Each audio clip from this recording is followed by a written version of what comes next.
Hey guys, welcome to this week's podcast episode. And I've got a seasoned guest for you today, Scott Springer, here to talk to us all about executive leadership, company culture, consulting, kind of the bread and butter topics for the audience in the corporate world. He's got an extensive background that he's going to talk about. He's also writing a book, and I'm really happy to have him on the show. So, Scott, welcome. Oh, thank you. Great to be here, Christopher. Thanks for having me. So I know, just very briefly, talk about what you do, your company, how you got there and how the audience can benefit from your expertise. Yeah, so real quick, a little bit of background. Started out in the Navy and then I was in manufacturing for 25 years. I was always the turnaround guy. I was always the guy that went from plant to plant to plant to turn it around, fix it, get it running great. And then a headhunter would call me, I'd go to another one. The last big company I worked for was Vital Proteins. We grew 100% a year for 5 straight years, sold to Nestle, and I started my own consulting company. I was tired of doing a move. I moved all over the United States, and I'm like, okay, I'm going to do consulting and help other small companies scale up like we did at Vital. Companies that want to grow 6, 7 figures in a year or double in size, triple in size. I wouldn't recommend tripling. It's almost too much. But, companies that want to grow 50 to 100% a year, that's what I help them do right now.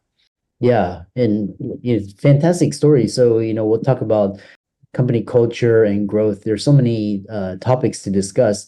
So, we'll dive right into it. So, just kind of underperforming organizations and you revitalize them. So, what is your approach to diagnosis and the steps you take in the revitalization process? Well, it's like three categories that you look at. You look at people, processes, and equipment, right? And so you look at the people, and 95% of the time, it's not a people issue. Might be a little bit of a leadership issue. It could be a manager issue, but usually not the people on the floor, right? A lot of times it's the processes are not dialed in. People are just kind of winging it every single day. They're being reactive to every order, every process, every issue that goes on the floor. So dial in the processes. And then you look at the equipment, what equipment needs to be upgraded. Is there a maintenance program in place? Are the people maintaining it, or are they just running it till it breaks? Or is the equipment antiquated? Sometimes the equipment it's time to replace it. You can't drive around a 76 Chevy, your whole life. You can, but it's like it becomes costly and inefficient, spending a lot of money on gas. It's the same thing in a factory. You get an old plant, and if you're down all the time because of an old, antiquated piece of equipment, might be time to replace it. Yeah. So. Yeah. People, I love that. So then the next question is, as you talk about scaling business growth, obviously, without company culture, it's really hard. So you create great company cultures. What are key elements that contribute to a positive culture, and how can leaders cultivate trust within their teams? It gets down to the leaders in the plant, right? Starting with the top person in the plant, usually a plant manager or director of manufacturing. And then you make sure you funnel it down to the manager level, supervisor level below that. And it gets down to how they communicate to people. Are they letting them know what's coming up? Are they keeping the people informed? Are they receiving and accepting the feedback from people on the floor? A lot of times people close off the floor. They don't want to hear the complaints from the floor, right? When I was in the Navy, we used to have a saying, it was kind of funny, but it was true. It was like a happy sailor is a complaining sailor. It's like people are going to complain. Everybody complains. I complain. You probably complain. Everybody complains. It's like, don't take it personal. You got to differentiate between what's a legitimate complaint and what's a complaint just for complaining. And it's like, well, do you want us to fix that? They're like, no, I just wanted to let you know. It's like you get stuff like that. But it's communicating to the people regularly, talking to them, treating them with respect. You got the golden rule, but really work on the platinum rule. It's like treat people the way they want to be treated, not the way necessarily you want to be treated. And that's really creates that bridge. People complain about the generation gap, and I never had that big of an issue because I always treated people the way they want to be treated. I always tried to elevate it higher than other factories. Tried to treat them better as much as we can. We still got to run a business. Everybody has to run a business. But I usually try to have minimal number of rules, right? Attendance was the only one that I was like a stickler on. but my attendance policies were fairly lenient. But if you were outside that leniency, it was like, sorry, it's like, and then that usually, it's funny how attendance hides other issues. What I always found was the people that had the attendance issues were also the people that were creating your quality issues. Yeah. The people with your attendance issues were also causing a lot of downtime when they were there. It's weird, not all the time, but a lot of time that's what it was. But it gets down to communication, talking to the people regularly, treating them well. The first time I was a plant manager, I was brought in not because the plant was running well. I was brought in because the plant manager was fired, the warehouse manager was fired, and it was like one of the worst running plants in the company.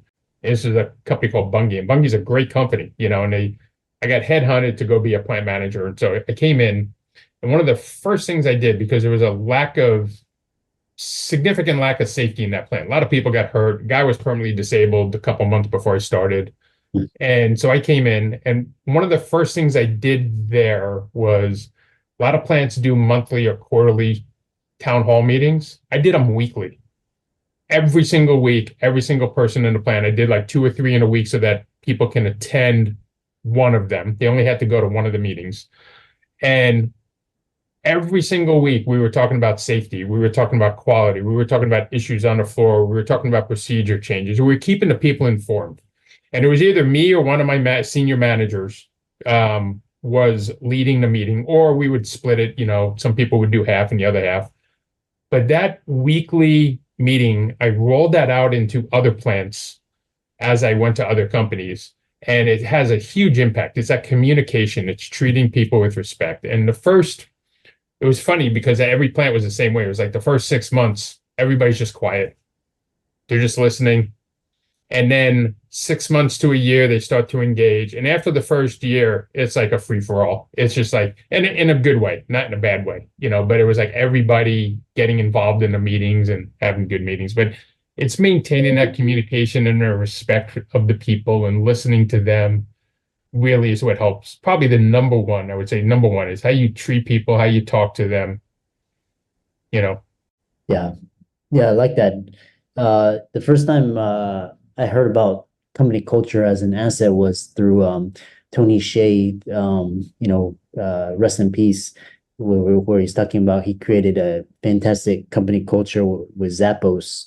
And then yeah, it's interesting how you mentioned the attendance, because I've also noticed the same thing. It's like if you don't honor the time, if you don't show up on time, it's usually an indication of a character or integrity issue that leads to a lot of problems. So we can talk, on a more positive note.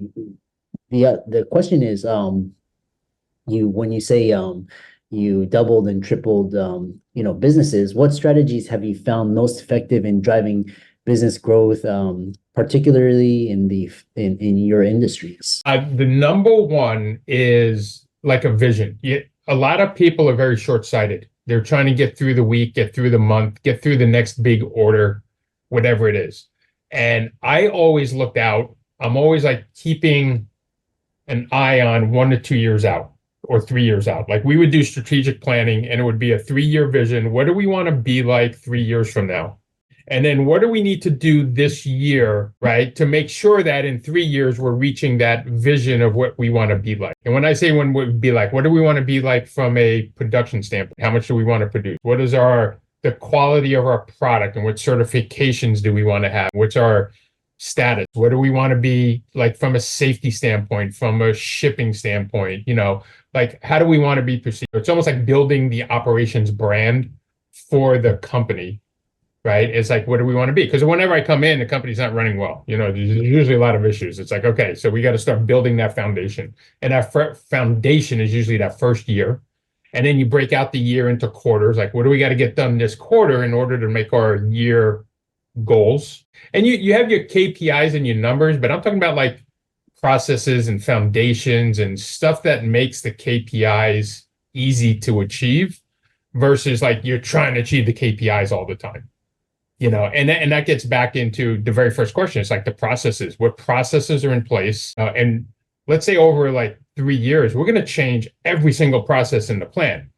But which ones do we need to change in the next quarter are the highest critical ones. We're not going to change them all in the first quarter, and we're not going to change them all in the first year. It's like, which ones do we have to change now? Which ones can we work on next year? Which ones are we going to work on year 3 to get where we need? And so it's looking at those visions, and it's really like, if you know theory of constraints, right? So you're going to have your Herbie, right? Your slowest point in the plan, or the biggest bottleneck, and it could be turnover, it could be a safety issue, it could be a quality issue, it could be a throughput issue on certain lines, order taking process, whatever it is. Every plant's different. Every plant has its issues. So you look at where are your different bottlenecks, and then you start paratoing. Okay, once I fix this bottleneck, what's going to be my next bottleneck? We'll work on that one next quarter. And then what's going to be the bottleneck after that one? And you work your way down. You adjust them over time. Excuse me. But you're looking at your bottlenecks and just de-bottlenecking the plant slowly. You're always going to have a bottleneck, but make it so that the bottleneck is not an issue. You're able to meet all the customers' requirements, with no quality issue. Slowly work on it. But you got to start with that 3-year vision, 5-year vision, in that range. Yeah. I love that. And moving on, what's interesting is you mentioned this, it's difficult to grow a company 3x. And what's interesting is because I'm here in Silicon Valley, and it's like these entrepreneurs, they raise all these funding rounds, and it's actually, you want hyper scale growth. So talk about the factors that contribute to like the difficulties in growing a company. You said 2x is fine, but then 3x becomes really unmanageable. What happens if you have like 10x, 50x, 100x? What are your thoughts? Yeah, it depends on the company itself too, right? What type of company it is. And my experiences with like manufacturing companies. So you got to like get machinery installed and stuff like that. And so it is possible, but I'm just saying, like, the stress level goes up exponentially. So exponentially, right? So like, we did 100% growth a year at Vitals, and it was exciting. Everybody's glad they did it. And almost to you ask anyone, it's like, would you want to do that again? They're like, yeah, no, not really. It's like, because of the amount of stress level, because we inherit a plant, and we're built a brand new plant for Vital Proteins while we're growing 100%. And we inherited a situation where most of the processes were really antiquated and really need to be revamped. So it wasn't like you're growing 100% with good processes, good equipment, right? And the leadership team is dialed in. And we had a good leadership team, don't get me wrong. But, it's like, we had to train a lot of people while we're growing 100%, building a plant while we're growing 100%. It's like, if you build the foundation and grow 100%, that's easy. If you grow 100% and then you're fixing it as you go along, the stress level's a lot higher, because there wasn't a plan in place initially, until we got there and developed that 3-year plan. And we had the vision of doubling every single year. So it's like, it's almost like the first year was like play catch up to where we were and get ready for the next year's 100% growth. If you don't have that, if you're going to grow 100% a year, if you're going to grow 200% a year, you got to have it laid out for 3 years. And then you got to start putting in all the details of what needs to be done every year to sustain that growth. So many companies will grow 100%, 200% for the first year or two. They don't have their processes in place. They don't have their capacity planning done properly. And they'll grow 100%, and then you'll see the next year, it just falls off. And then they drop 50%. And they got all the excuses in the world, but it was because they didn't plan initially for that 100% growth. So when they got that 100% growth, they hit that peak, they're all excited. They think they're going to keep doing it, but it's basically pulling the carpet out from under them. It's like their manufacturing can't keep up, or their supply chain can't keep up, because they didn't plan properly. It was that simple, And Yeah. so that's why I say it's hard, because it's a lot of planning ahead of time. We had a saying in the Navy. I love the saying. It was like the 7 Ps. It was proper prior planning prevents piss poor performance. And most companies, they grow fast, but they don't have that planning in order to sustain the growth, is what I see. Yeah. It's interesting, because if you grow too fast, then it just basically explodes, and you have to kind of grow very, very slowly, and kind of and then it's interesting how businesses scale, and basically you're manufacturing here it's software. So it's uh, another key component of your work is leadership and trust. And obviously, the trust environment here in the States is quite low. And a lot of people, they want to start their own companies. They don't trust corporate America. Yeah. So what are some experiences or tidbits when you're building or rebuilding trust in an organization? What I've seen, it's definitely company to company, right? You never read about in the paper all the great high trust companies because they don't hit the paper, and I would say most of the companies, most of the large companies, most of the mid-sized companies do a fantastic job with building that trust. If you've ever read the book, The Speed of Trust by Stephen Covey, it's a great book. And it's like, there's a lot of companies that have that trust.